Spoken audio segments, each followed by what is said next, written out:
welcome to CLIMARTE, what I call to art. And my name is Brian Martin, and in lieu of a welcome to country, I'd like to and be honoured to conduct an acknowledgement to country.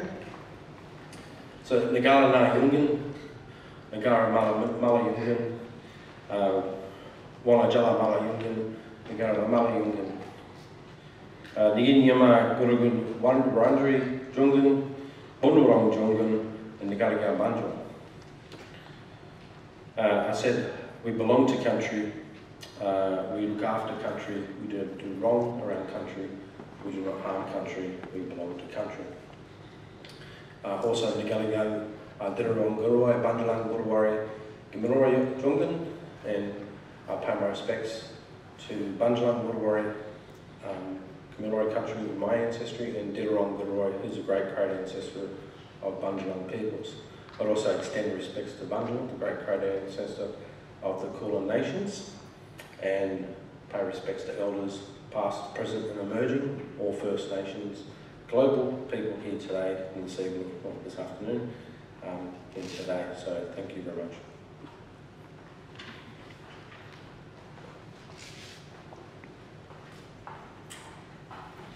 Thank you very much, and hello everyone. My name is Rohan Leppert. I'm a councillor at the City of Melbourne. It's my great pleasure to welcome you as well. And first, may I also respectfully acknowledge the traditional custodians of the land where we meet, the Wurundjeri Woiwurrung peoples of the Eastern Kulin Nation, and pay my respects to their elders past and present. Can I also acknowledge all of today's speakers, Joe Lane, Lara Stevens, Brian Martin, Patricia Piccinini and Jen Ray. Can I acknowledge the Sustainable Living Festival, the CLIMARTE Committee, and all artists who submitted work to the open call out for the poster project. For those who think that there is more talk than action on climate change, CLIMARTE is a tonic and a spur. The project we launched today emerges from a proud tradition of powerful art. The art of the poster, striking graphics, have always captured the public imagination, and that's what we need now more than ever. The 10 posters chosen to be displayed around the City of Melbourne invite us to see our world in new ways. They touch on our ecology, on our waterways and on our food production. There's even the fierce orange and black of the bushfires, reminding us of the cost of inaction on climate policy. All will have an impact on our streets. The City of Melbourne is pleased to support this project because with all of our arts and creative investment partnerships, we don't shy away from the provocative and from the experimental.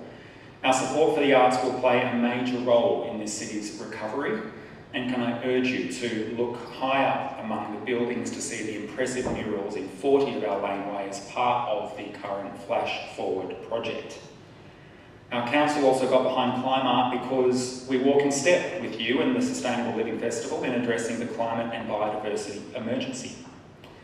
The art that you share with our community in the month ahead can have that emotive, visceral reach where often words will fail us. Meanwhile, the council continues to take bold steps wherever we can. Residents, businesses and city visitors all tell us that strong climate action is a key priority for them. We became the first capital city council in Australia to be powered by 100% renewable energy through the Melbourne Renewable Energy Project. Our goal is to be zero net emissions city by 2040, powered by 100% renewable energy by 2030. The Power Melbourne Battery Networks initiative will also help meet this goal, and that is our flagship project for this term on council. Hold us to account. Acting on climate change must be at the centre of a sustainable recovery and a healthy future for our city and all others. To galvanise that action, artists will always play a very important role. So congratulations to all of those behind these striking posters and to the organisers and partners of CLIMARTE. This city is so fortunate to have people with such skill and dedication. Thank you.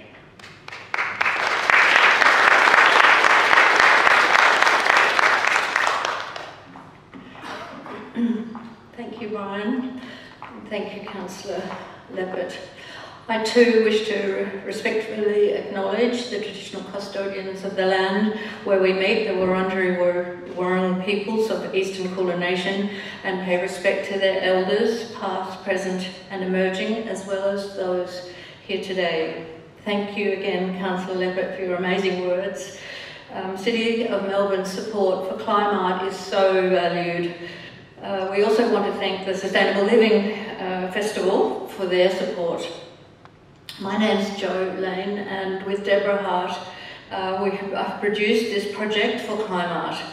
We and all at CLIMARTE are honoured that some of the artists whose work was submitted to our call to art are here also in the audience.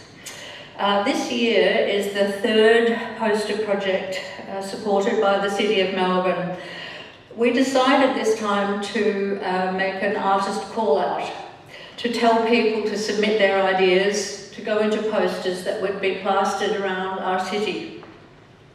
We wanted to consider all. We were overwhelmed by the variety of work and how many artists' passionate practice revolves around our current environmental crisis. So much so that we want everyone to see the submissions. They, and the artists who've given the permission to do this, we've published them on our website, but with the 10 final selections, which will be posters, the rest are on the website also. You can access this through the QR code on the posters when you see one around town, or through our website itself. And every image has the artist's statement. Artists have got a lot to say, and artists remind us that there is magic in the world. The 10 works published as posters will be pasted up, as I said, around Melbourne from next week, and they were selected and curated as a collection. We're also very, very thrilled that the Melbourne University have made a special order of posters to paste up around campus. I'm going to show you them now. From top left, this is Australia's Offering to the Pacific 2050 by Autumn Tansey, who I believe is here today. The second one is Displaced, Transplant 5 by Donna Davis. The Canary in the Coal Mine by Studio 229B is Anthea Bosenberg, Anna Russell and Rhonda Nelson. A Lot at Stake by Gustav Morales from Catatak Studio. Hot Air by Judy Kuo. And I implore, if you do see this poster in town, to go up and read all the statements that our current Prime Minister has said. Row 2, White-Faced Dead Mangrove Heron by Laura Wills. The Weight of Being by Olga Jamidovich, who is also here today and does amazing voluntary work for the organisation. Make the Yarra Swimmable, I beg your pardon, TikTok by Simon Welsh. A little girl is trying to deal with the future with all that on her back. Make the Yarra Swimmable by Sam Wallman. And the last one is The Masked Galah by Ty Snaith. You can view them also on the screens in the foyer as you exit this forum today. You can also buy our new book, Art Plus Climate Equals Change, number 2. We do run on the smell of an oily rag. That's not a very good fossil fuel analogy. We walk a very fine tightrope, and we tiptoe along feeling like we carry the weight of this beautiful world on our back, so all the support just makes that little rope a bit stronger.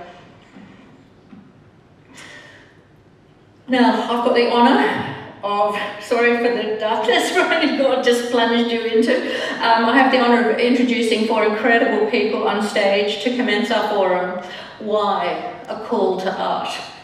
I know that this discussion will be rare, deep, and a privilege to experience. Just to let you know, there will be opportunity for questions or discussion at the end. Lara, who's convening it, will let you know, and if you could come down to the front to use the microphone to address any questions or comments. It's very much an interchange. Lara Stevens, if you could come up, she will be convening the forum. She's a researcher. If you could all come up, that would be great. She is a researcher and educator. If we could have the lights on too, Darren. Fantastic. She's an educator and artist, a public speaker and an arts consultant. She's a researcher at the University of Melbourne. Her research looks at how the performing arts are responding to the climate emergency, and Lara's work as an artist and advocate shows why women and girls seem to be leading the world in climate action. Professor Brian Martin, who you've met, was the Monash University Art, Design and Architecture faculty's inaugural Associate Dean Indigenous, but he's now the director of the Wamunjika Jimbana Research Lab. He's been a practicing artist for 27 years and has exhibited nationally and internationally, specifically in the media of painting and drawing.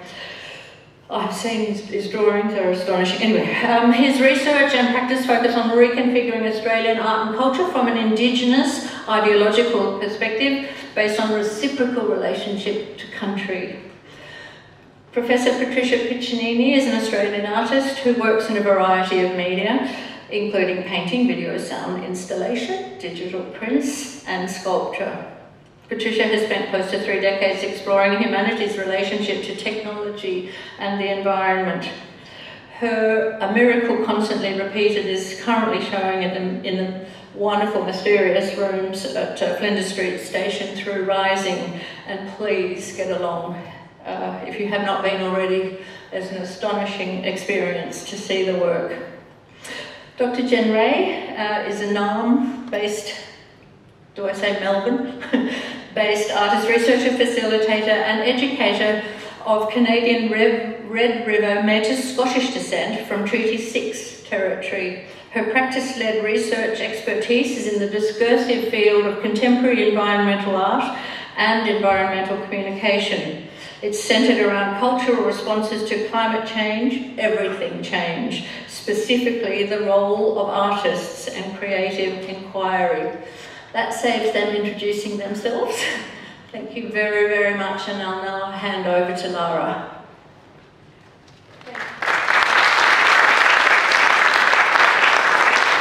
Thank you.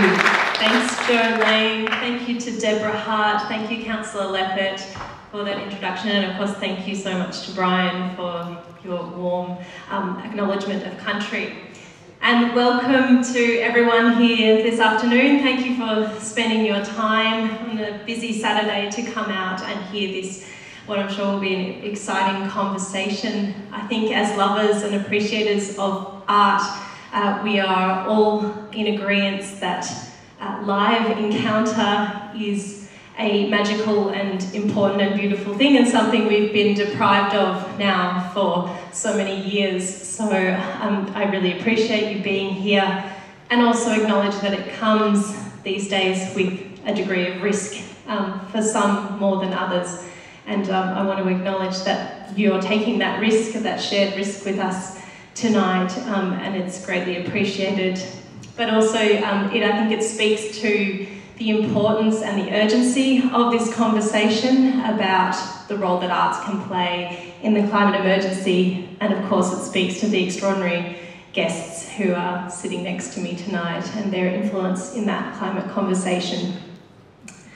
So I'm sure that many of you are very familiar with the works of these artists, but in order to bring us all onto the same page, and also because these artists have such vast and varied oeuvres of work, we thought that it would be a good idea to hand over to them to give us some visual stimulation, some reminders of their practice, and to speak a little bit about where their thinking is at in terms of what they're working on at the moment or what they've worked on previously. So that will happen first of all, and then we will follow that with a discussion on the stage, and then you will have the opportunity also to ask questions or make comments. As Joe mentioned, if you come down to the microphone, it will be here in the corner. If there's anyone with access issues, we want to accommodate that too, so please also raise your hand if there's an access issue with coming down this steep descent here, and we'll make sure that a microphone gets to you, but please hold on to your questions until we're at that moment in the proceedings, and I'll let you know when that is. So without further delay, I hand over to Professor Brian Martin to speak to us about his work. Great, thank you, Lara. Okay, so my sort of practice is in sort of two main modes. One is over the last sort of 14 years mainly drawing, but been drawing for about 36 years, which is astounding because I'm only 38. But, and I've got dad jokes as well, but I won't do that to you. But that's one mode of practice, but my other practice is also, I suppose, cultural thinking and a lot of publishing, writing, not only as an academic, but a way as a, I suppose, cultural knowledge in terms of our relationship to place. So when we think of the word in Bunburong Jimbana or in Bunjalang Julimbijima, Uru means place, country, and that's what an acknowledgement or welcome to country is about, which underpins everything to do with things like climate, sustainability. So part of my research role is looking at cultural burning, fire projects, water projects based in Southeast Australia, a major project looking at trees and the cultural materials held in museums, Victoria, a picture of the museum in Britain, Geneva, Switzerland, ethnographic museum there, and the repatriation of cultural materials back into Australia. So that's sort of like a broad thing as well. But my art practice, like this drawing here, which is on Bunjalang country, which is this is charcoal on paper made up of 30 panels. So every panel is drawn individually, and so it's the relationship between abstraction and representation. If you don't know where Bunjalang country is, if some of you have been to, this is in Nimbin. So some of you might have been to Nimbin, some of you probably have been to Nimbin but didn't remember. I've been to Nimbin many times and didn't have much memory of it. It is the marijuana, what we call yarn capital of the world. So this is like an example of the drawing practice, and the process is I go into country and country related to where my ancestry is from, or where I've lived, or where I do live, and where I've been. And I photograph the area, I divide the photograph. I used to develop the photographs, it's actually through film, I still use film. Divide the photograph into 30 pieces and draw each piece individually, and then I put the drawing together at the end. So it's the relationship between abstraction, representation, and place. Okay, next slide. This is one of the latest drawings of last year, which is on Bunburong country, just a similar idea. And of course on Barkindji country, which is up just outside of Broken Hill, Menindee, Wilcannia in New South Wales. So it's a mixture of Barkindji, Nimpa, Ulakali country, all the way up to Tippabara. So I lived there for a number of years, and this is a dry riverbed. Next one. And that gives you an idea of the scale of the drawings at William Moira Galleries. I had to put that up because you told me I had to. And we just recently had a show at the Melbourne Art Fair last weekend as well. So it sort of gives you an idea. There's this relationship between making each individual piece, which is the tactility of mark making and looking at country. And then for me personally, they go through this process of being performative. That's why they're called methexical countryscapes, where not landscapes, they're of country, they're subjects. An Indigenous way of looking at the world is place is not a subject, it is not an object. It's not something to be propagated and manipulated as land. In the 114 to 140 or so Indigenous language still existing today in Australia, we don't really have words that translate as land. We have words that translate as country. So there's a different configuration of land as a subject. That's why we always refer to welcome to country, acknowledgement to country. So that's a really important distinction, because in the context of climate change, sustainability, you listen to country. It's on country learning, it's listening to place. And the best way to do that is you talk to local people, have a connection to place for a few 100,000 years. So I think it's really important. I mean, yeah, that's why First Nations leadership in this realm is really important. Next one. To accentuate this idea of immersive embodied experience on country and place, many years ago I did my first show with William Moira. I placed one of the works on the floor. That was my PhD exhibition, and he newly refurbished his gallery in Richmond. And the reason I'm telling this is because I had to silicone perspex on the floor, and I stained his brand new floor for about 5 years, so he never forgave me. It was great, so I left my mark on his place. But this whole idea is, it says the artist welcomes you to walk onto country.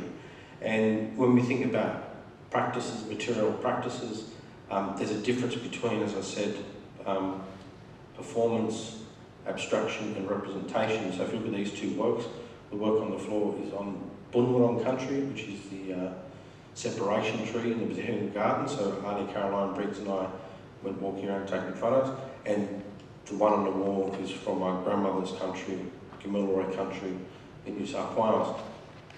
So if you're walking on a work, there's a different immersive embodied experience being part of the work, as opposed to looking at something that becomes objectified on a frame you're more separated from. So I want to give that idea of the immersive embodied experience on place.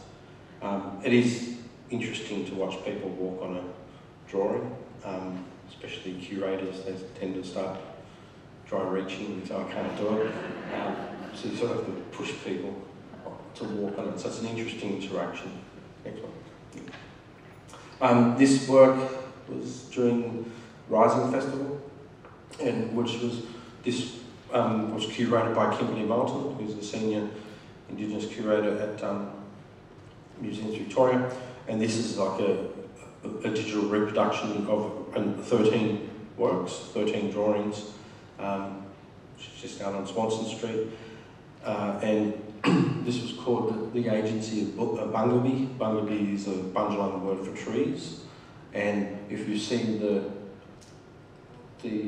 patterned object going through the work, that's actually a Bunwurrung shield in Museums Victoria's collection, and part of the shield there's still like a spear tip in the shield, so it was used for pairing and fighting. And this was this relationship between the importance of trees for Indigenous Australians in relation to country, but also to material practice. So coolamans, canoes, shields, clapsticks in northern parts of the country, of course, yodaki, didgeridoos and so on as well. So there's so many things that are manufactured from trees, but when you look at shields and coolamans and so on, we refer to these being scar trees, where you take the bark from a tree. The tree isn't harmed in a way, so the tree doesn't die. You take what you need from the tree to sustain the tree. Parts of those trees were then engraved, and they're called dendroglyphs, where, especially in places like New South Wales, they were secret men's sites and initiation sites. On Bunwurrung Wurundjeri country, people of note would be buried in the trees as well. But the tree wasn't just chopped down and used as parts. There's an intelligent way of an engineering of using parts of a tree without damaging the tree or harming it in a detrimental way. I think that's it for me. So was that my 5 minutes? Wonderful. Thank you so much.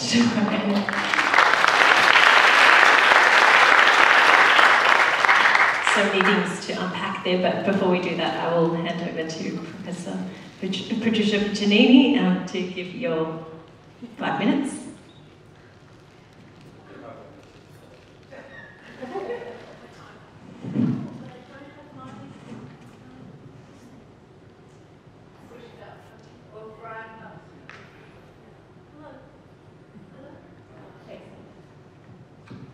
Hello.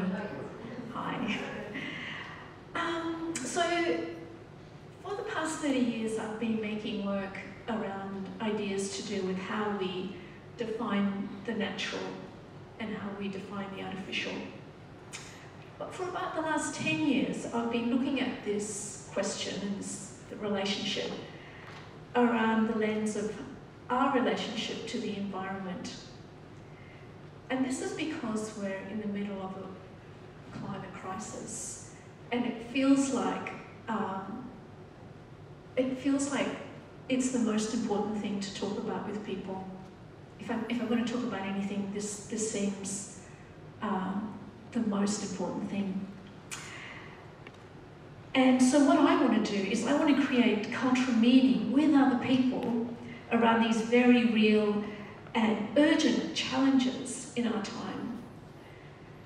And so I want to make work that acknowledges the crisis, but that also celebrates resilience. And this work here was inspired by something that I saw on TV along with everybody else. I saw this incredible woman take off her top and run into the burning bush and pick up this koala that was singed from the fire and rescue it. And I looked at this and I thought, I have to make a work about it, because this woman has the properties that I want our Prime Minister to have. So I made this work,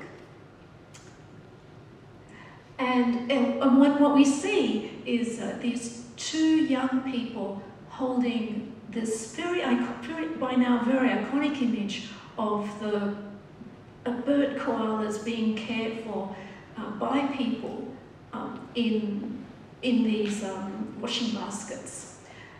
This image was seen all around the world, and I just thought I want to make a work that says, yeah, people did care, and people do care, and they are trying to do things. And it's not individuals that can't fix this, it's kind of the system. But individuals really care, and I wanted to commemorate this. And I guess the question that I often ask myself is, how can we find a way to imagine a relationship with nature and people that's progressive and positive for all species on Earth, that includes humans, but is not just for humans? So, sampling looks at another idea, another relationship. All my work is about relationships. And it was inspired by this tree that's in the way of I think it's a 20-lane highway near Heidi in Manningham. And the Wurundjeri people are saying, we want to keep this tree because it's really important. And everybody around is saying, yeah, we really want to keep it because it's a significant tree, but it's in the way of progress and it's slowing people down. And my sister was part of this protest, and I thought, I started to think about the properties of this tree, and I started to think about what kinds of relationships we could have with the qualities that plants have, and how we can value them. And so this work is a work that imagines a kind of paternal relationship between a human and a chimera. And I often depict chimeras because that's a kind of a mythological sort of not tactic, but way of relating to things that we can connect to without being overwhelmed. And also because it's really hard for us to, even though we know through science that we now know that science have a vital and important intelligence, it's really hard for us to internalize that. And so I have to find a device for us to understand that, that it's these qualities that we could connect to in a different way, and possibly then approach the idea of personhood for plants in a much more kind of a bigger way, because personhood is a great idea, it's a fantastic legal device, but actually plants don't want the rights of people, they want the rights of plants. And it's still a long way for us to think about what do plants need, and the idea of intrinsic value, like how can we give them importance and value in our lives. Next work. And this is a work called Kindred, and one of the things about my work that it's all about care and connection, and I really care about orangutans. And it feels terrible that on my watch that they are disappearing, as are many other species, Australian species, but it feels terrible that they won't be around for my children's generation or my grandchildren's generation. Yeah, I wanted to make a work about this, and I made this work, and the way I see it functioning is that when we look at this very strong chimera human orangutan, we notice that she's different from us, but she's also different from her children. Her second child is completely human. And then we realise that in fact that this work is not about difference. It's not about the boundaries that we put up to divide ourselves off from nature, from other species, because they kind of are, I mean, that's what my work's about, is like saying, well, aren't they slightly artificial? Aren't they sort of slightly arbitrary? So ultimately, when we look at this work, maybe we might, I think there's one more slide, yeah. What we realise is in fact that it's a work that is about connection. Like, she has an amazing connection with her offspring, and to me, this is what I value most in the world. And it's actually what's going to, love and connection is actually what's going to fix stuff, because love and connection can destroy boundaries. So ultimately, even though she is incredibly vulnerable, what she can also show us is a kind of incredible fortitude that she has, which is incredible because it even allows space to hold us in the guilt that I was talking to you about, because that's often overwhelming. And when we have conditions like that, perhaps we also have the possibility for a transformative moment, a moment that changes the way you understand things and gives you agency to go out there and act. Amazing. Thank you so much, Patricia.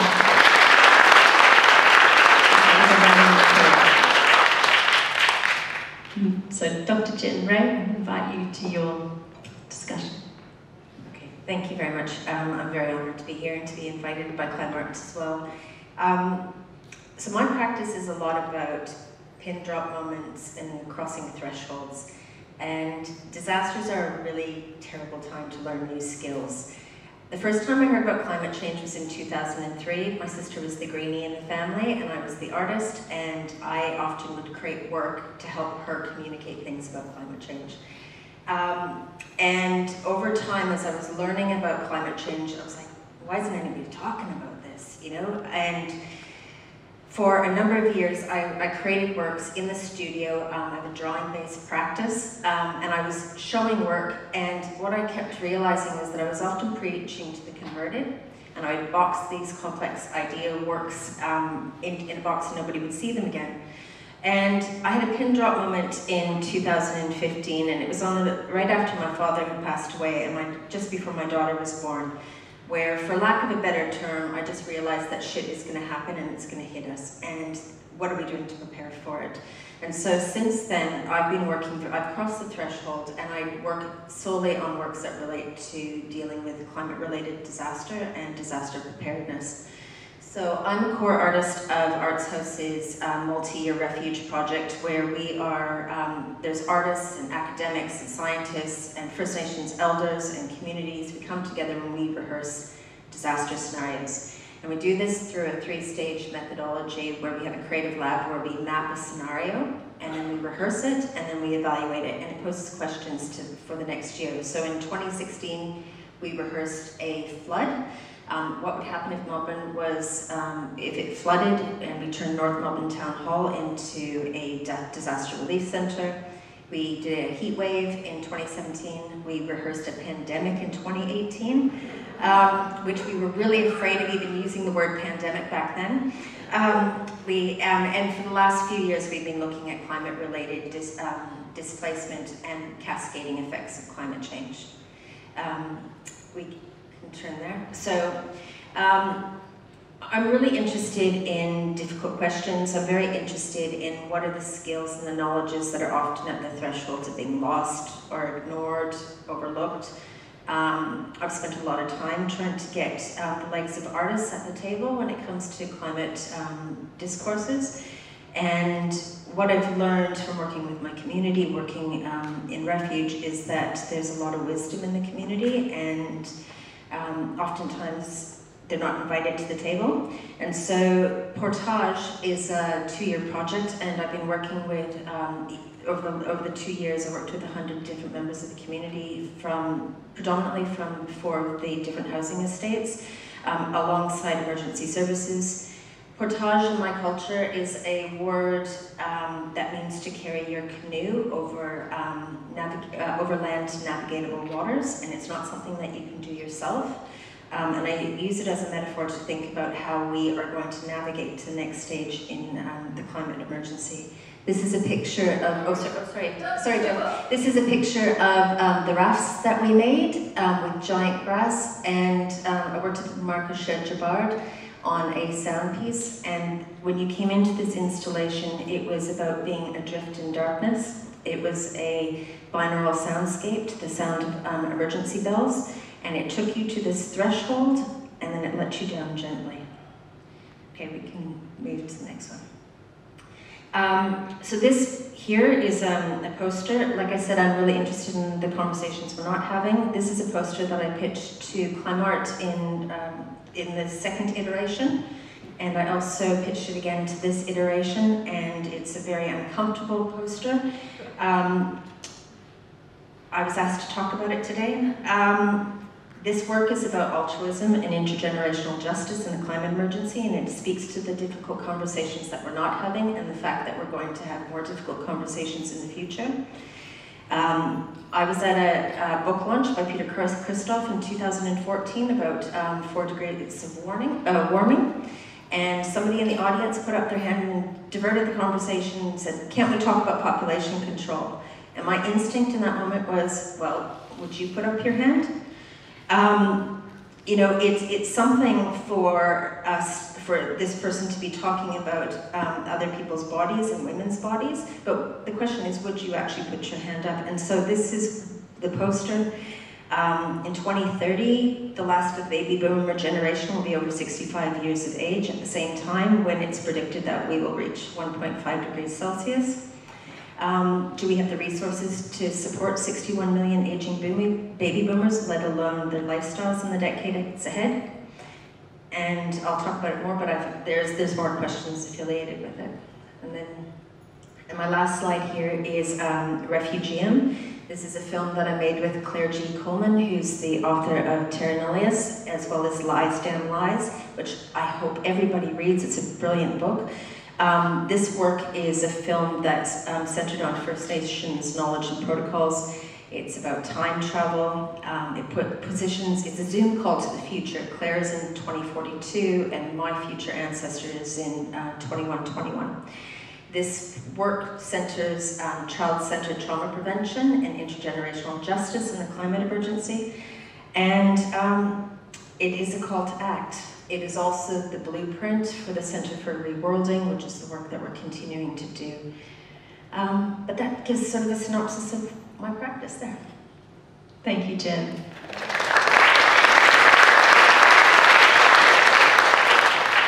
Okay, so we might jump in right and deeply into the question that is really framing this whole gathering here this evening, and I might start with you, Jen. So much that's going on in your work.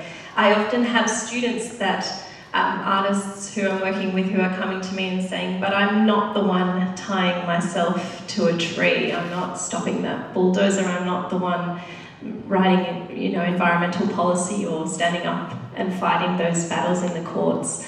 And yet, Jen, you kind of are the one as the artist that's doing kind of these very real world, practical, kind of actions. And I wondered what it was that when you came to working in these spaces that you found you had as an artist, what were the skills that you had that other people around you maybe didn't have, that were the emergency services or the counsellors or the other kind of people with expertise, but what were the expertise of the artist? I think it's different for every artist. But artists have a skill set that is very unique, and it's often overlooked in a lot of climate-related discourse.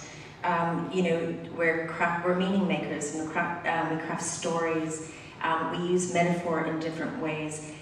We can handle complexity and uncertainty. Experimentation is a major part of our toolkit, and I often say we live in experimental times. We don't have the privilege of time to work out all of the details. And then risk.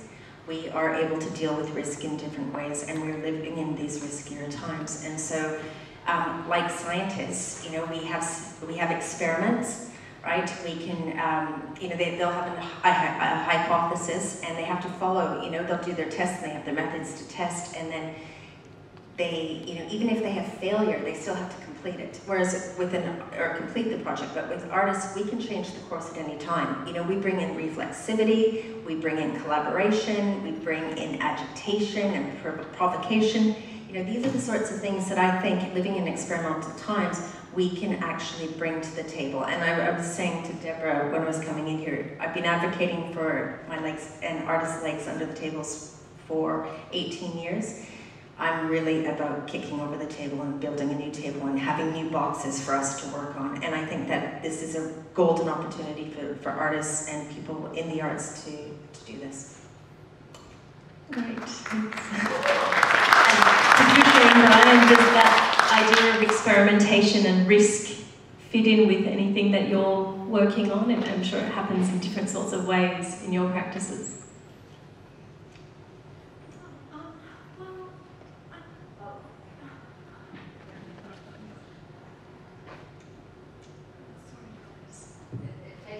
Yeah, sorry. I think one of the skills that I might bring to our community is the potential to connect over important ideas, and that's how I see my role.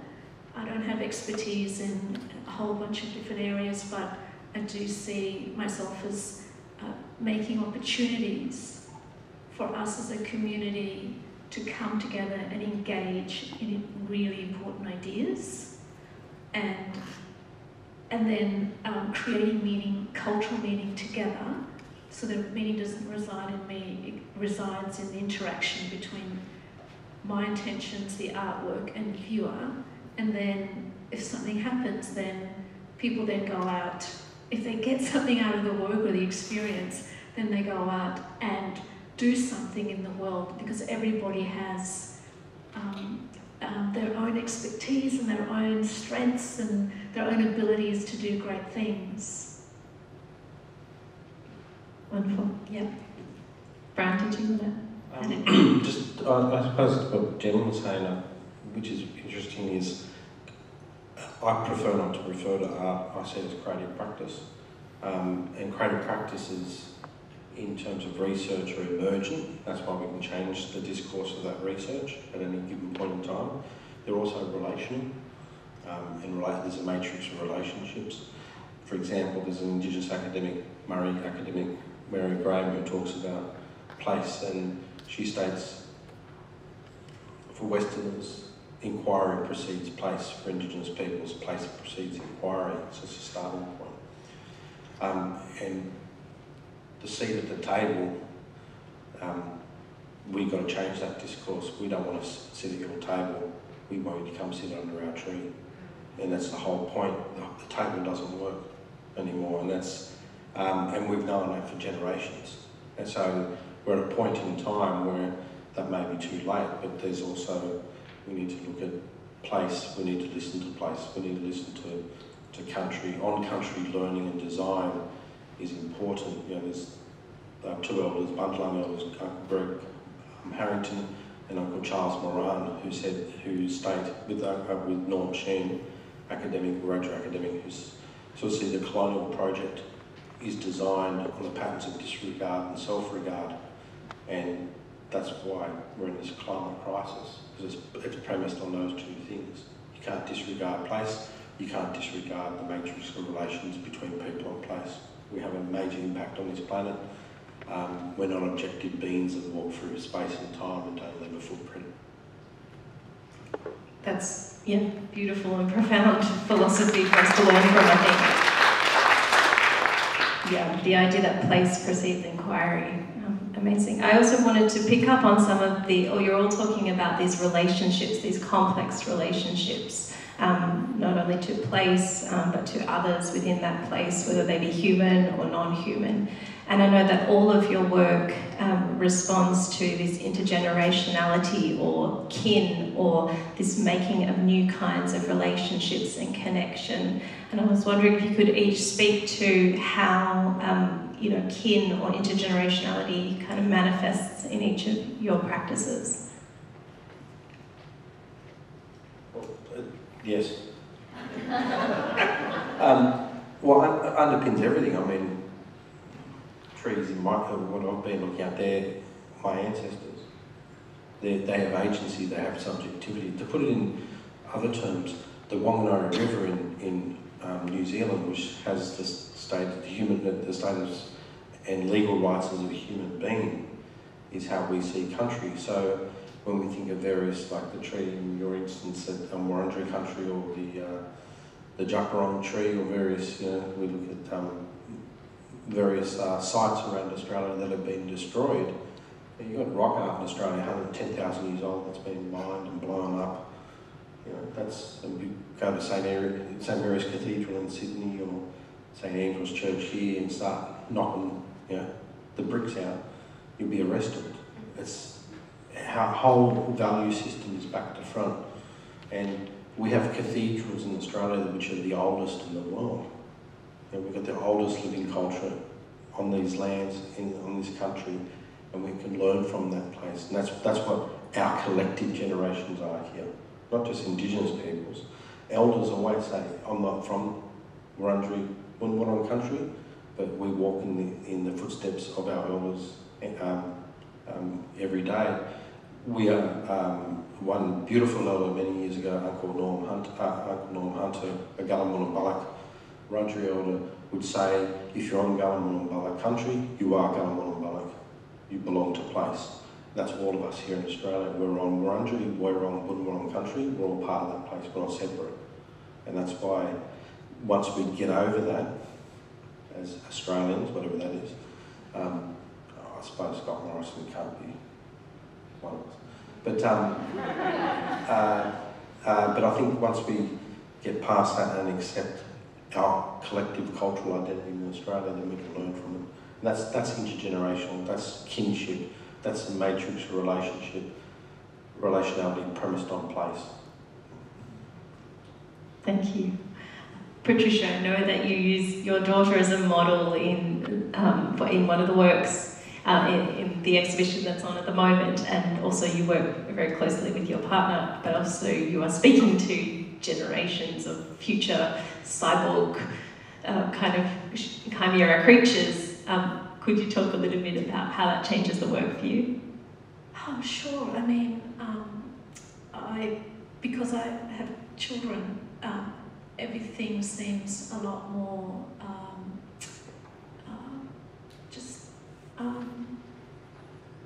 just more urgent, I suppose, because I know I'm at the tail end of that boomer generation.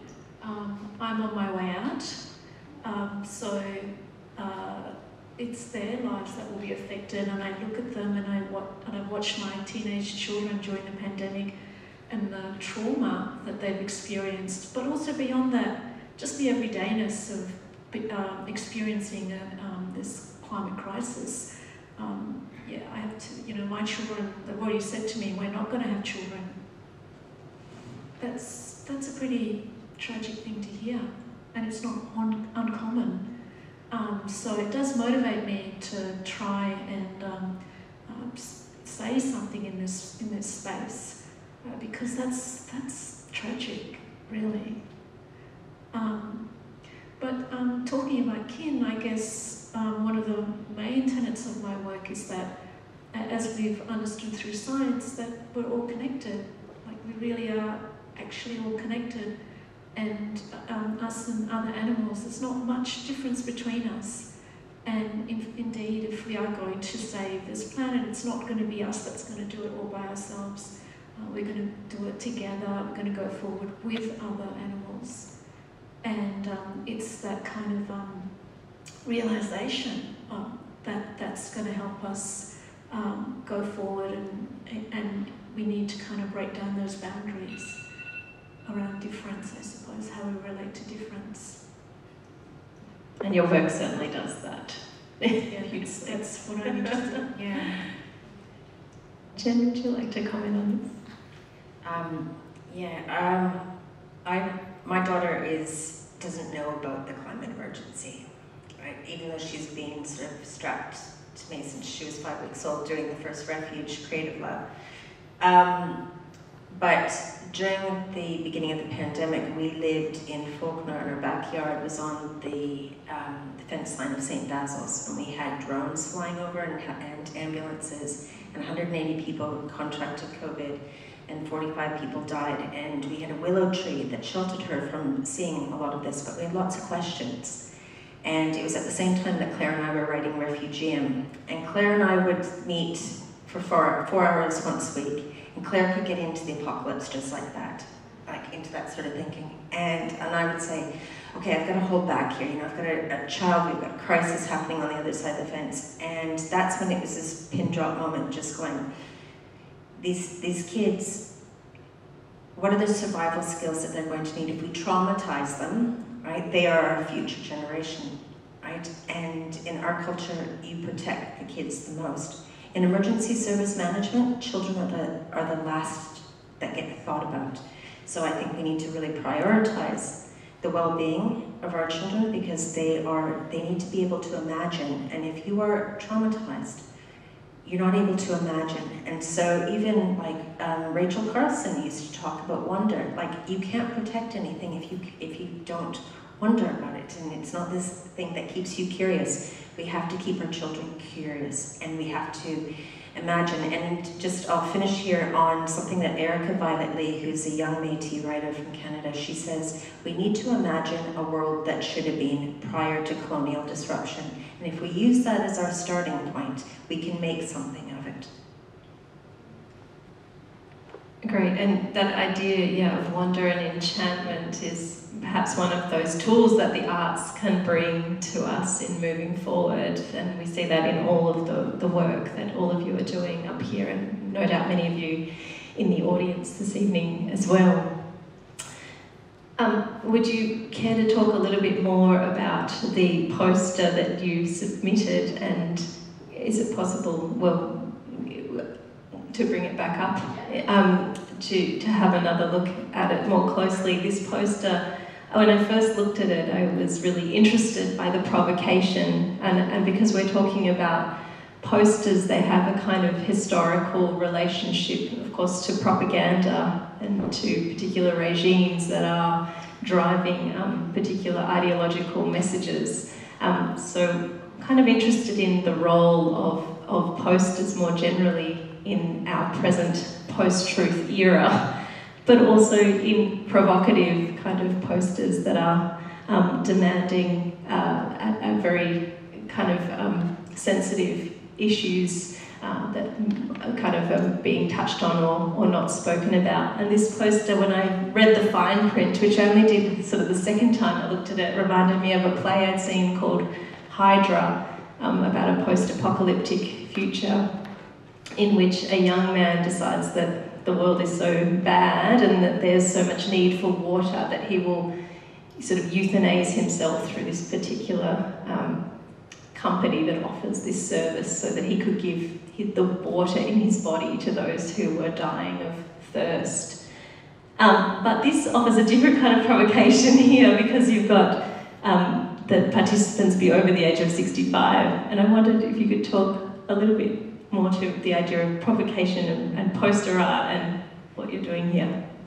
Yeah, I can. And maybe I'll just list off a couple of the questions that I asked, like when I put in the proposal, because this is about thinking, like I'm thinking about how old I'll be in 2030, and I'm not of the baby boomer generation, but I would like to have a humane option if it comes to this. And so, like I said, can we revisit the conversations on population and climate change, recognizing the historical imbalances and the privileging of some voices at the expense of others' bodies? What are we willing to risk, fight for, give up in the years ahead? Could Australia lead the world with policy supporting altruistic, self-assisted euthanasia? Could we generate energy from the disposal, decomposition of these bodies? Or could the baby boomer superannuation reserves bolster a carbon-free revolution in this country? So, like I'm saying here, I don't have the answers to these questions, but I would really love to engage in the dialogue and in intersectional dialogue. I'd like to hear about other cultures' perspectives on euthanasia. And then the last thing is, if hundreds of people were willing to die for the conquest of Mars, what could hundreds of thousands or millions do in the event of extinguishing their lives to save Mother Earth? The last thing I just want to say is, the posters go up with the City of Melbourne and the Sustainable Living Festival and CLIMARTE and the artists' names. I think it would have a different currency on the street if it didn't have that information and it was just a conversation up there. And I'm very open to having the conversation. I'm very uncomfortable about this conversation too. Great, and I love that you brought in that it has a kind of feminist aspect to it, that was, at least it was motivated by a kind of feminist concern around, you know, it's been women's bodies that have been policed and told what to do, you know, historically, in terms of thinking about what we sort of call overpopulation, right, that has particular resonances for women in particular. And I know the kind of the feminist and the maternal runs heavily through, Patricia, your work as well, and there are so many depictions of paternal care and paternal love in your work. And I wondered if you could speak a little bit more about the significance of you doing that and the kind of feminist relationship to the environmental crisis that we're in. This is your area, isn't it? Yeah. It's my interest, yeah. It's your interest, isn't it? Yes. Well, it's a pretty hard question. I mean, care for me is, if you don't, well, care's at the bottom of everything, and if you don't care about each other, how can you possibly care about the environment? And so I try and depict caring relationships, and the first significant caring relationship we all have in our lives, hopefully we'll have, because otherwise we're really in deep trouble, is with our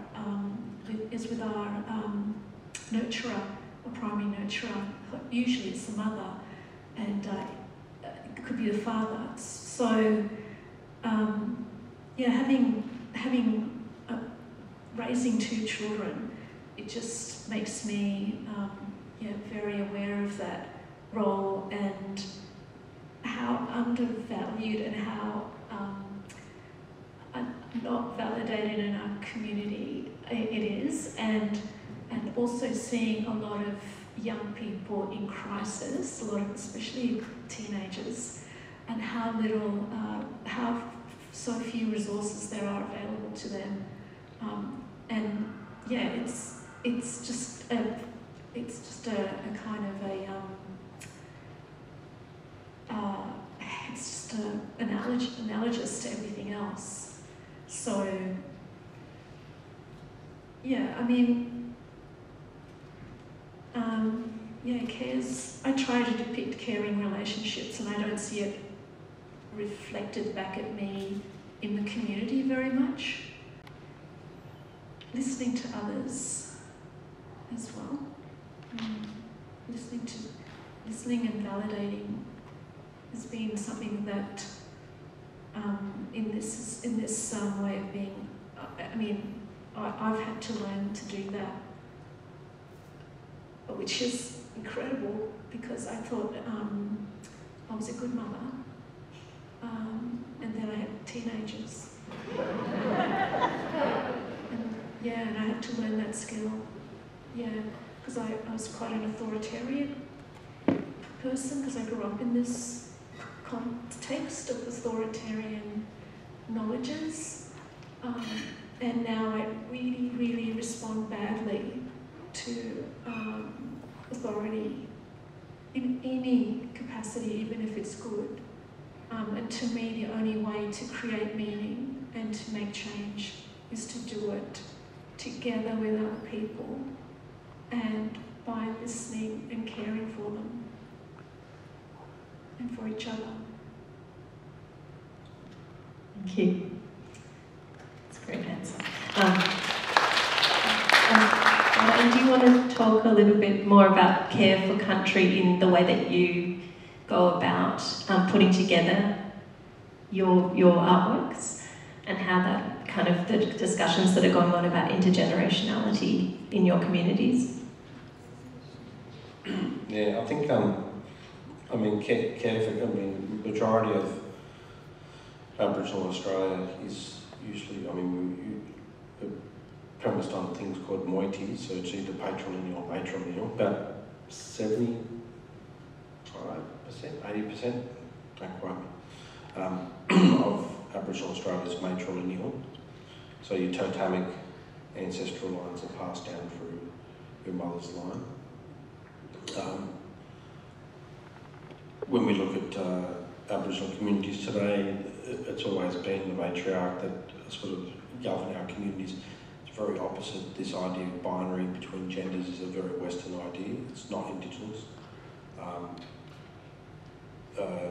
Multiplicities of genders also exist in Aboriginal Australia, especially around the islands as well. People of gender fluidity as well. Intergenerationally would be people who move between different worlds as well. So going back to what the uncles had said about the colonial pattern, the colonial project being designed on the patterns of disregard and self-regard means they were premised on linear binaries as well. So I think it's about unpacking and what Jen, you're saying about going to that pre-colonial, and I know another Canadian, First Nation Canadian, David Gallow, talks about the non-colonial as well. So I think it's how do we go and learn from the past for a better future. So I think in going to the idea of place, Mary Graham talks about place not just as a geographical location, but there are events in time. So we can go to different places at different points in time. So if we go back to that place and learn from that place, we'll create a better future place. Incredible, yeah, and we can really see how intertwined with that, even that information about multiple gender fluidity, about the matrilineal, and with how much that is intertwined with kind of thoughts about country being a living, breathing, active subject. I will open it up to you all in the audience now. If you could please, if you have a question or a comment, make your way down to Olga, who's sitting here in the front. If that is very difficult, please wave your hand and I will endeavour to see you too in terms of that. There will be a microphone for you to come and speak into so you don't have to yell.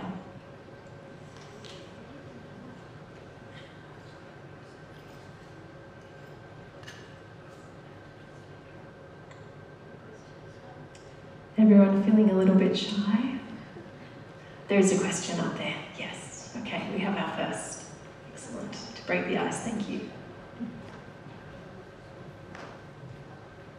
If you want to take one. Yep. Hello. I'm 2 metres tall, so that one won't reach. Thank you, Brian, Patricia, and Jen. It's an honour. Absolutely wonderful. I've been trying, I'm 2 years off volunteering for Jen's car, so I haven't got long. Currently I'm chair of the Wodonga Board towards climate health, but I've been trying since 1975 to change the world. Obviously failed miserably, but I've got 2 questions, if I may. We can come back to one later. But the first one, and Jen touched on it, I won't embarrass people by getting them to put their hands up, but out of this audience I can imagine there'd be a lot of EBCdians, there'd be a lot of Guardian readers, a lot of Age readers. How do we get art out of the gallery? And the posters are brilliant because they do that. But I just wondered if each artist could say how they might try to get their art out of the gallery and onto Fox News or something like that.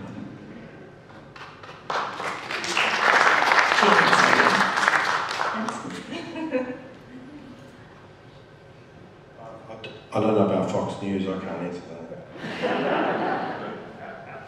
No. I can take an attempt at it. I think I'm more interested in the artist and the underpinnings of what brings them to create work and so forth. And I feel like it's not necessarily that end item. You know, like I think there are actions that we can bring from our practice into the world. I'll give an example. I was in a ceremony for Sydney Festival with the Leppert Aboriginal elders. And we were sitting there talking, all of these artists from Canada, First Nations and non-First Nations, as well as Australians. And they were telling us a story about Scott Morrison wanting to sail his Endeavour replica into the bay and how traumatizing that would be. And then they came and told us about the consultation that was happening about bringing cruise ships into Botany Bay. And I felt this rage, like in my body, and I didn't know what to do with it. We ended up working with Tribal Warrior, and we were doing performances on the Tribal Warrior, which is an Aboriginal run ferry. And I asked Sydney Festival if they could get that ferry as close to Kirribilli House as possible for my performance. And I'm talking about it now. I believe in covert activism. I don't believe in activism with hubris. And so we had some people that worked with us, but we prawn bombed the Endeavour, and just before it got sealed up. So if anyone knows about prawn bombing, it's very stinky. And then we did a performance, and I had the whole audience do a performance, and a protest in front of Kirribilli House. And we had sirens going off and so forth. I think there's ways in which we can take our practice into the street. It was the audio piece was from the one that was an arts house, and we just put it on speakers and loud systems and did this work with the audience. It didn't get on Fox News, but I think we can take our practice to the streets in different ways and engaging audiences. Thanks, Jen. Yeah, that is a big question that it's really hard to answer. I think the sort of stuff that gets on the news is the stuff that's really provokes a sort of hyper-arousal, and people go into rage or panic or fear, or it might they might go into a hypo arousal where they freeze and they kind of, they've just had enough. That's what I go. When I read books about the environment, I have to stop, because I start to go, oh, there's no use in living, and there's no use in doing anything, and I can't bear it. I can't see any way forward. I just start to disassociate, like I'm not here. And so when I try and make work, I try and stay in that middle bit where it's kind of, there actually is a name for it, and they call it the window of tolerance. Like your body can tolerate this much stimulus. I don't like the word tolerance. but that's what it is. And I try and connect with people over ideas, but it's not very sexy, and so it doesn't sell much, And so, yeah, it's a big problem for the arts. How do we? It's mostly a lot of people like us are really interested in these ideas and want to do something and want to help and change and be part of it. But yeah, the arts are underfunded, undertaught, undervalued. It's a big problem. I'm not sure how to fix that one. Yeah, but I think this is a very good start. Yeah. And Brian, you were saying it's so hard to get people to even walk on the perspex that's over the top of your artworks, and because the art is a reverent, you have a sort of reverence for the art in that gallery space where it becomes, very much object, and yet you make these works that you say are kind of alive, they're performative, they're maps, and they have rhythms, and they kind of living and breathing as well, but it's so hard to communicate that in the sort of very sterile gallery space. Yeah, I think hopefully that can sort of continue when people collect them, I hope. And William is really good at doing that. William Warren, that is. But to come back to that question, I think one of the key things is education. And of course, I suppose that's why a lot of us sort of work in universities or the vocational education training sector.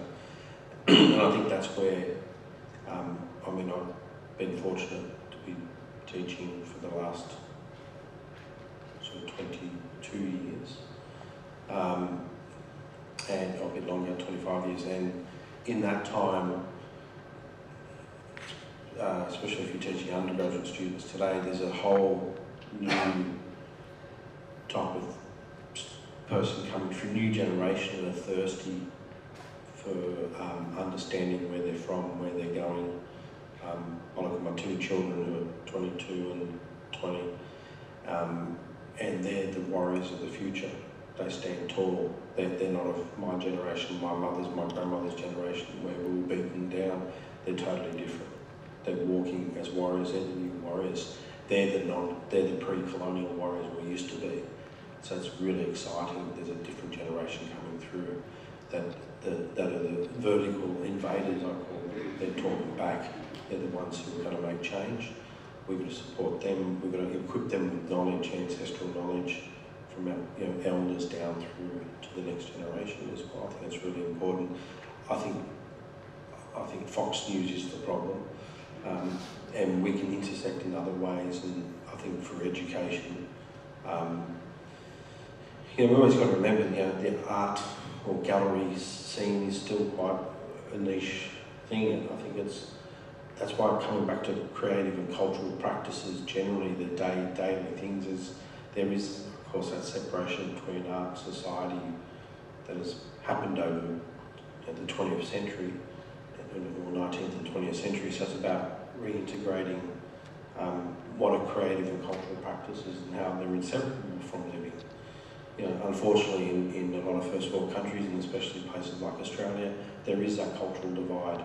The NGV has to put on smoke and mirrors type of shows to get the punters in, so people can take their Instagram selfies and post it and go to guys with this work. So, do you miss looking what's in the work? There's how do you get the punters in the spaces? So I think it is about shifting practices from the gallery system. Is the same as the university. The future of the university is no longer in a building. Innovation is on a mobile phone. Innovation happens everywhere in the digital realm. The cloud, or the Aboriginal cloud's black cloud. But the thing is, and it's really, I think that's what's really important when we talk about Indigenous futures, digital futures, the intersection between AI and indigeneity is really amazing, interesting thing. There's a lot of stuff being done globally to connect people. And place, going back to place, place has changed because we've got a digital place that connects us. You know, look at, I'm going to say this really horrible word that we don't like over the last 2 years, Zoom. You know, we all learned Zoom, but we connected in a very different way. You know, so suddenly boundaries and geographies and places the boundaries were dissolved through this digital interface. It's a different type of connection, but it's interesting how we're sort of communicating as well. Well, it's very exciting to hear that you're saying the next generation are the warriors and there are these new ideas of place. It's really wonderful. It's also indoctrinating my children. So yeah, well, that's no choice. Great. Are there any more questions? Yes. And I know you're able-bodied, so skip on. I don't need a microphone. You've talked about your king. You've talked about children not wanting, your own children not wanting children. You talk about euthanasia. And we live in a world that recently has exploded once again. We seem to be controlled by old men like myself who don't seem to have any vision, who don't seem to worry about anybody else. I'm wondering, like in Waiting for Godot, he says, I can't go on. I'm wondering whether your art has a place in this, what at the moment seems to be a very dour sort of world.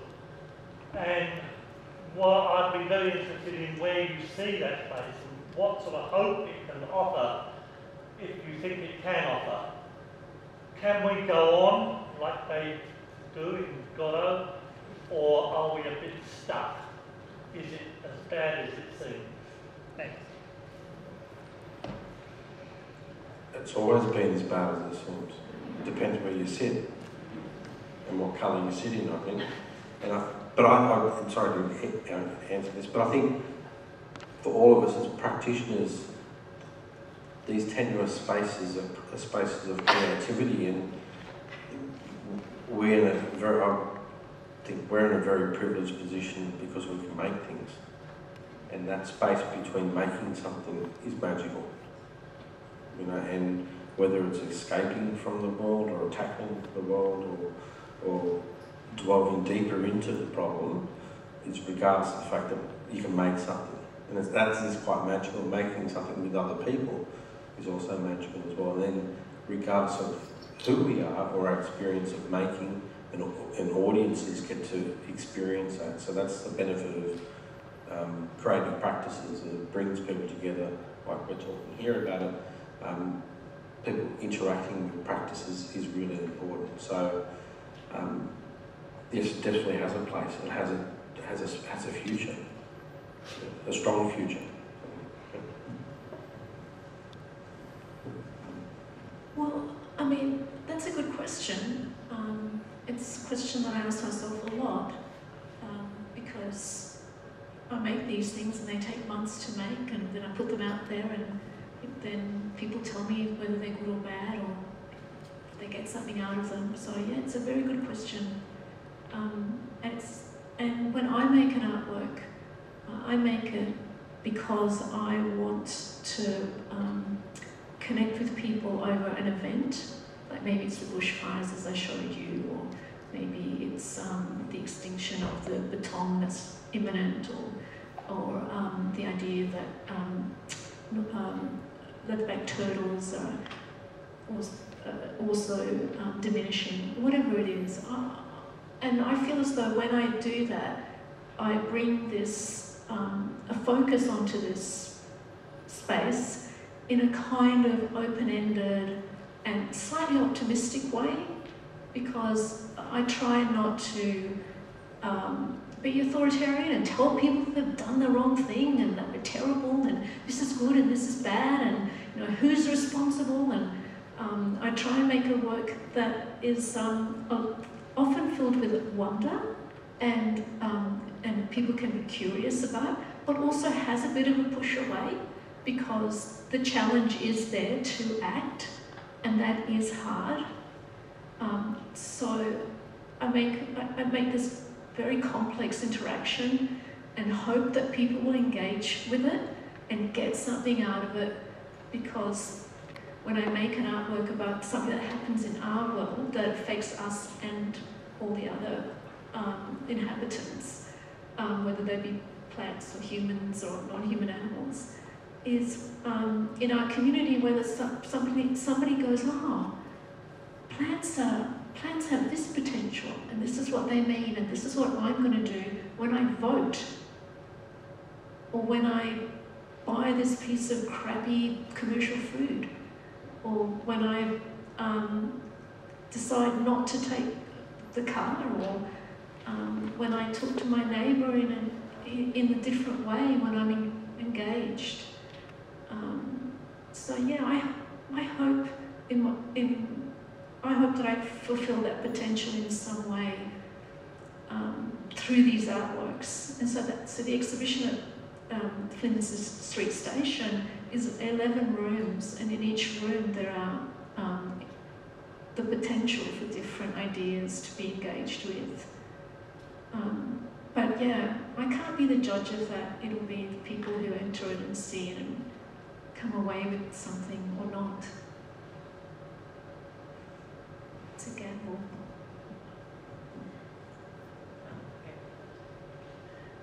Any other questions? Yes? Come down. There's just... Oh, sorry. Could we get the mic up there? Thank you. Look, I'm not an artist. I'm just a burned out old exhibition designer. And I'm one of the bad guys, because I spent the first 20 years of 60 years of designing exhibitions, doing overseas trade exhibitions for our government. And I was given an award for services to industry through design. So it's about 3 years ago, my daughter, who is an artist, sent me a painting. It was about the time when the Amazon fires were being publicised, and she'd done a painting of some burning jungle and said, "Dad, they're burning the world, no one's doing anything about it." And I sort of made a sort of fatherly pledge to her that I'd do 1,000 drawings and post one each day if I could on the media. And in doing that, I thought perhaps other artists would get inspired to do what I was doing. That didn't really happen. Now, I do know a lot of artists. Someone mentioned Heidi before. I'm pretty old. I'm 85, so I knew Sunday and John Reed quite well, and the artists that belong to that group. And I'm in touch with some of them, and all of them seem to want to stay aloof from the climate change problem. I get little snippets like, my work's not didactic, I don't want to teach people anything, or we're not propagandists, or we're on a different level totally, leave that to the politicians. I mean, I've got so many questions I'd like to ask all of you for, because you really are exceptional, you certainly are. And sadly, I don't think you're typical of the art world. Now, am I right in saying that?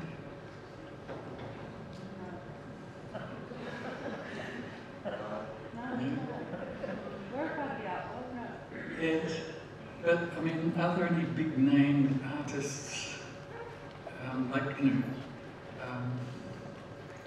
putting their name to the climate change cause? Outside of those on the stage. Jen, you had a really interesting response to this on the Philosopher's Zone recently when you spoke about people not wanting to be associated with environmental art as well. You might have to prompt me. I think you said that it was only more recently that people have accepted that label, and that previously you found with your circles that was a little bit of a dirty word, similar to It was, okay, sorry, thank you for reminding me. So between the 1960s and the 1990s, pretty much galleries did not want to show environmental art, right? Or they couldn't understand it. And when I say environmental art, we're talking land art and eco art and all of these. There wasn't necessarily an umbrella term that everyone agreed upon. And like there were, at a loss for names, but artists from the 60s that poured things down hills and blew things up, and Susie Gablik said, who's a critic, said, just because you do environmental art doesn't mean that you actually have an environmental, good ethos to your practice. But there are artists stepping up now. Like, I've worked with artists who said,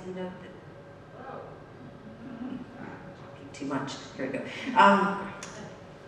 That it would wreck the commercial viability of their practice, and for the most part, it was because it was not commercially viable. You couldn't sell it. It was documentation. But that's changing, and it's changing quite quickly. And it started to change around 2009 after the failure of Copenhagen, where we started to realize that we were not going to get a legally binding global agreement on climate action. And so there are artists that are stepping up, and I didn't put a lot of brains into thinking about who these ones would all be, like in terms of high profile, but there's lots. I'm just trying to think of the guy who brought the glacier down and had it built. Oh yeah, Olaf Eliasson, so that was at one of the talks, I can't remember which one it was. But he was talking about the impact of ice melting and so forth. I don't know what the ecological impact of him bringing a piece of ice that big from a fjord was, and doing it in 2014, 15, 16, where that was a bit didactic. But anyway, there are artists that are stepping up. Margaret Atwood is a really good example in literature. She's talking about futures. But I could send something through Twitter with the list. No, there certainly are exceptions, but that's why I was so excited about CLIMARTE starting and going to the little gallery the other day. It was like a wonderful breath of fresh air, and it's been wonderful hearing you four talking today too. And I don't mean to accuse that artists don't care about the environment, of course that's not right, but just they should be at the forefront. We've known about what's going on for over 30 years now, and there's been so little noise coming from the creative world about it. Thank you. It's changing. Thank you. It's changing. Yeah. We have time for one more question. I believe there's someone behind you. Hi, thanks. I was just relieved, Brian, to hear you say that you've got your warriors coming along behind you, because I feel, it's very frustrating. What seems to be at the core of a future that we could have is Indigenous knowledge and I guess from a Western perspective, listening properly to Indigenous leaders and actually taking on or switching our whole way of being or way of thinking, because the knowledge is there, is here, and has been for 100,000 years. So why in Australia are we not supporting, not banging on the door and saying this is what we want? Bring it on. We just have to change the way we think. So I don't know what the question is exactly, except that how can we, collectively, how can we, as I guess the colonisers, turn it around, turn the culture around, to listen and to give precedence to Aboriginal culture, to Indigenous culture and knowledge, rather than trying to work out some new solution. It's like saying, there's no point in reinventing the wheel. I don't know, just an idea. And how we can actually do that, I don't know. But I wish I did. Thank you. Thank you for that. We've been here before, I think, and it's by saying that I mean the whole sort of decolonial project that's through institutions globally now. I call it the decolonial promise. When you think about the talk about Mark Perouse, I remember in 1988 standing there with my mum and two brothers and a sister watching the first fleet come through as a reenactment, and the Rumpy Band and Yothi Indy were singing there as well. That was the best part of it.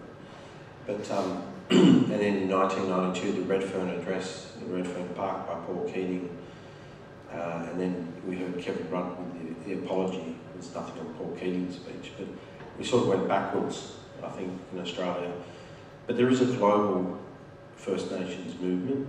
I think the difference today is it's about building the capacity of our young people to take positions of power and to take the power back. It's different this time. It's about building critical mass. It's a slow burn, I think, in places like Australia and Turtle Island and Canada and the US. New Zealand is a little bit different. I think in terms of capacity and critical mass is the key. It's building the capacity of Indigenous peoples. That's where the answer lies. So we occupy those spaces and change the narrative. Then we can do it together, because it can't be dictated to us. It can't be. That's why I call it the decolonial promise. It's empty. We've been here before. So it's about us taking the power back and shifting it. That's what's happening with a new generation coming through as well. So it's a long, slow burn, I think. Thank you, that's a great place to end. Thanks, and could everyone join me in thanking Rohan?